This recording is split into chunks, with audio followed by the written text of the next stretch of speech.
안녕하세요. 수의성형외과 대표원장 강민석입니다. 오늘은 무보형물 코성형에 대한 얘기를 해볼 텐데요. 다양한 케이스들과 함께 자세히 설명해 드리도록 하겠습니다. 코성형을 하게 되면 대부분 낮은 콧대를 높게 만드는 것에 치중한 수술을 많이 하게 되는데요. 예전에는 콧대 높이감에 좀 초점을 두는 수술을 많이 했다면 요즘에는 코의 라인이 가장 중요합니다. 콧대를 높일 때는 실리콘 보형물을 사용하게 되는데요. 실리콘 보형물은 부작용의 확률이 낮기는 하지만 외부 물질이기 때문에 염증과 같은 부작용이 생길 확률이 있는 것이 사실입니다. 또한 외부 물질이 몸에 들어오게 되면 이제 구축이라는 현상이 생길 가능성이 생기는데요. 물론 가능성은 굉장히 적지만 그런 가능성이 없지는 않기 때문에 무보형물 코 수술에 대한 수요도 요즘에는 굉장히 높아지고 있습니다. 그래서 무보형물 코 수술은 어떤 노하우를 가지고 수술하는지가 굉장히 중요합니다. 첫 번째 케이스입니다.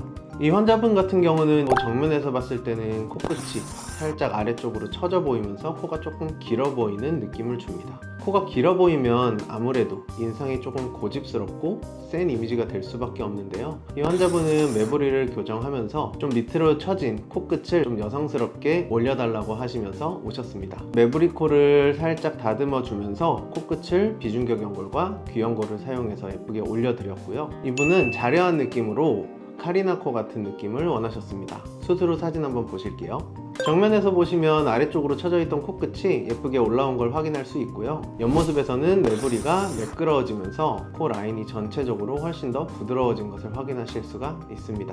무보형물 수술 같은 경우는 콧대에 실리콘을 넣지 않기 때문에 콧대와 코끝에 단차가 생길 가능성이 높아지는데요. 이 단차를 매끄럽게 연결을 해주는 것이 수술의 핵심 포인트라고 할 수 있겠습니다.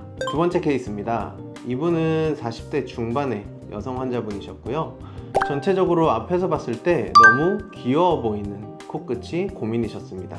전체적으로 조금 통통하고 퍼져 있는 느낌의 코끝이었고요. 옆에서 봤을 때도 콧대보다 살짝 코끝이 떨어져 보이면서 밋밋해 보일 수가 있는 인상이셨습니다. 코가 작으신 분들 같은 경우는 코 안쪽에 있는 연골의 사이즈도 작을 확률이 크고요. 코의 피부가 좀 적기 때문에 튼튼하게 해줘야 된다는 좀 까다로운 점이 있는데요. 이것도 역시 수술만 깔끔하게 잘 해드린다면 큰 문제는 되지 않습니다. 수술 후 모습을 보시면 전체적으로 굉장히 세련된 직반 라인으로 만들어 드렸는데요. 코끝은 살짝 위로 들어 올려서 정면에서 봤을 때 중안면부가 길어 보이지 않게 만들어 드렸고요. 역시 콧대와 코끝 사이에 단차가 보이지 않게 수술을 진행하였습니다. 세 번째 케이스입니다. 수술 전 사진 한번 보실게요. 이 환자분 같은 경우는 본인이 마귀코라고 하시면서 오셨어요. 코가 정면에서 봤을 때 길어 보이고 특히 이렇게 코끝이 아래로 처져 있게 되면 웃을 때 콧날개가 위로 올라가면서 이 처짐이 굉장히 두드러지게 되는데요. 웃으실 때도 코를 많이 가리시면서 웃는다고 얘기를 해주셨어요. 수술 후 사진 한번 보실게요. 코끝을 위로 살짝 들어 올려주면서 매부리를 다듬어서 라인을 직선 형태로 만들어 드렸습니다. 그때 초반에 어린 나이임에도 불구하고 코끝이 처져 있기 때문에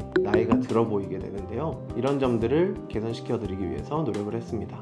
오늘은 무보형물 코 수술의 여러가지 케이스에 대해서 살펴보았습니다. 오늘 프리뷰를 통해서 비슷한 케이스를 가지신 환자분들께 유익한 시간이 되었으면 좋겠습니다. 그러면 다음 프리뷰 때 또 뵙겠습니다. 감사합니다.